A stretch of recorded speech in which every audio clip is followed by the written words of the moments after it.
바로 사람을 어떻게 선택하느냐에 관한 것입니다. 여러분, 다섯 번째 황금 규칙은 함께할 사람을 올바르게 선택하라는 것입니다. 돈을 버는 일은 혼자의 힘으로 되는 것이 아닙니다. 내가 걸어온 길을 돌아보면 언제나 옆에 누가 있었는지가 나의 성패를 갈랐습니다. 나는 어릴 때부터 사람을 보는 눈을 기르는 것이 얼마나 중요한지 배웠습니다.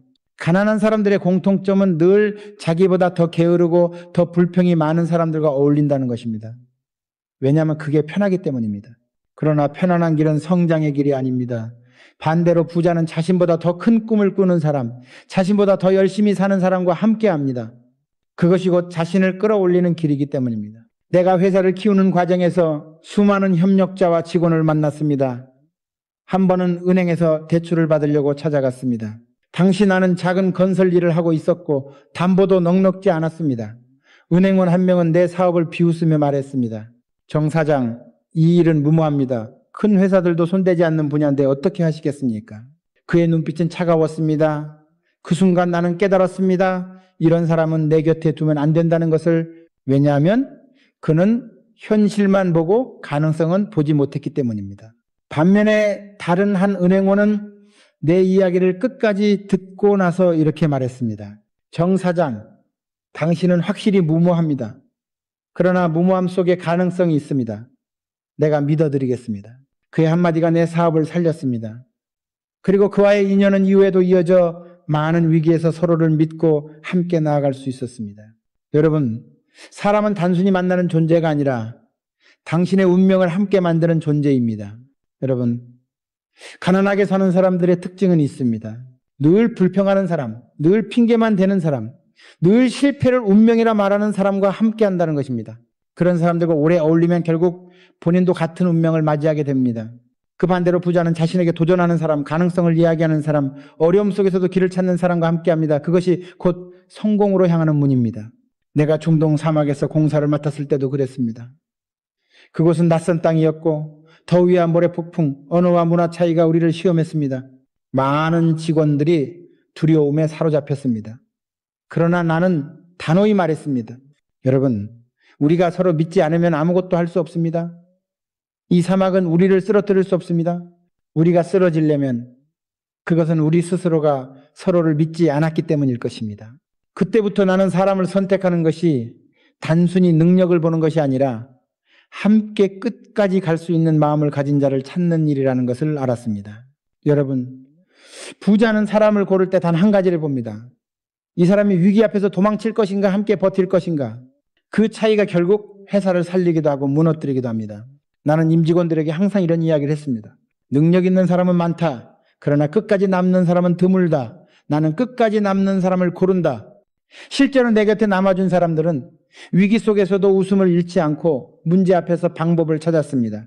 그들은 내게 돈보다 더 큰 자산이었습니다. 여러분, 혹시 지금 당신 곁에는 늘 당신을 의심하는 사람이 있지 않습니까? 늘 안 된다고 말하는 사람이 있지 않습니까? 그렇다면 그는 당신을 가난하게 만드는 사람입니다. 그의 말은 당신의 발목을 잡을 것이고 그의 시선은 당신의 꿈을 꺾을 것입니다.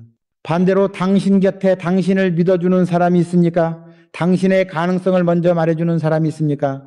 그렇다면 그는 반드시 붙잡으십시오. 그는 당신의 미래를 열어줄 사람입니다. 나는 해외 출장에서 수많은 외국인 사업가들을 만났습니다. 그들 중 일부는 나를 동등한 파트너로 존중했지만 또 어떤 이들은 한국인 기업이 뭘 할 수 있겠는가라며 무시했습니다. 나는 그럴 때마다 선택했습니다. 나를 무시하는 사람과는 거래하지 않았습니다. 그들과 시간을 낭비하지 않았습니다. 나는 나를 존중하는 사람, 나를 동등하게 인정하는 사람과만 손을 잡았습니다. 그 선택이 결국 현대를 세계적인 기업으로 키운 힘이 되었습니다. 여러분, 다섯 번째 황금 규칙은 분명합니다. 사람을 올바르게 선택하십시오. 돈은 사람을 따라오지만 사람은 돈을 따라오지 않습니다. 사람을 잘못 선택하면 돈은 반드시 사라집니다. 그러나 사람을 잘 선택하면 돈은 반드시 따라옵니다. 나는 오늘도 여러분께 묻고 싶습니다. 지금 당신 곁에 있는 사람은 누구입니까? 그들이 당신을 앞으로 이끌고 있습니까? 아니면 뒤로 끌어내리고 있습니까? 그 답이 바로 당신의 미래입니다. 그리고 이제 여섯 번째 황금 규칙으로 넘어가겠습니다. 그것은 부자가 되려는 사람이 반드시 갖추어야 할 태도, 바로 위기를 기회로 바꾸는 힘에 관한 것입니다. 여러분, 여섯 번째 황금 규칙은 바로 위기를 기회로 바꾸는 힘입니다. 나는 내 인생을 돌아볼 때마다 위기가 끊임없이 찾아왔음을 기억합니다. 그러나 그 위기 속에서 나는 늘 길을 찾았습니다. 길이 없을 때 길을 만들었고 벽이 있을 때 벽을 넘어섰습니다. 그것이 바로 내가 부자로 살아남을 수 있었던 이유입니다. 한 번은 이런 일이 있었습니다. 1970년대 나는 조선소 건설에 뛰어들었습니다. 많은 사람들이 나를 미쳤다고 했습니다. 한국은 아직 배 한 척 제대로 만들지 못하는 나라였습니다. 일본과 유럽이 조선업을 장악하고 있었고 한국이 배를 만들겠다고 하니 다들 코웃음을 쳤습니다. 심지어 외국의 전문가들은 한국인들이 배를 만들면 바다에 가라앉을 것이라며 공개적으로 조롱했습니다. 그러나 나는 달랐습니다. 나는 그 조롱 속에서 기회를 보았습니다. 그들은 우리가 못한다고 말했지만 나는 그 말이 바로 시장임을 깨달았습니다. 아무도 우리를 경쟁자로 생각하지 않으니 그 틈을 파고들면 우리는 반드시 성장할 수 있다고 믿었습니다. 그래서 나는 영국으로 날아갔습니다. 그리고 세계적인 은행가와 투자자를 찾아가 이렇게 말했습니다. 여러분, 나는 한국의 세계 최대의 조선소를 지을 것입니다. 여러분이 믿지 않더라도 나는 반드시 이 일을 해낼 것입니다. 그때 어떤 이는 비웃었지만 또 어떤 이는 내 눈빛 속에서 진심을 보았습니다. 결국 우리는 그 돈을 끌어왔고 울산의 허허벌판에 세계적인 조선소가 세워졌습니다. 그리고 첫 번째 배가 바다 위에 떠올랐을 때 모두가 놀랐습니다.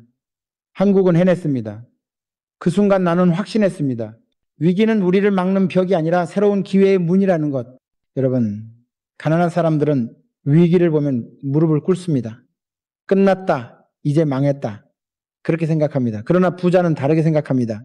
끝났다는 말 대신 새로운 시작이다라고 외칩니다.